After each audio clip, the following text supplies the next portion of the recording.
Ako po si Ray Marcel Dora, operator ng DTF dito sa DT Dumaguete. Ang machine dito ay ginagamit ng 6 na araw na may total na 151 meters. Ito naman yung printer head. Last palit po ng white head is last year, August 2023. Ito naman yung capping na may 60% good condition. Head clean. Punasan na wiper pagkatapos mag-head clean. At nozzle test.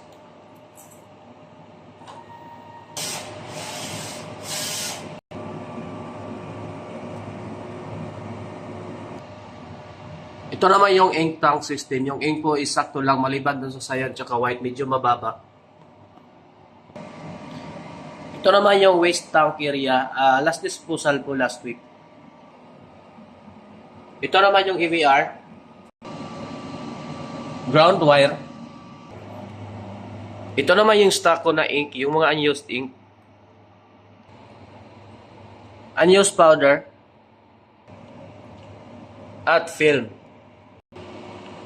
Ito naman yung consumable na white ink. Resin powder.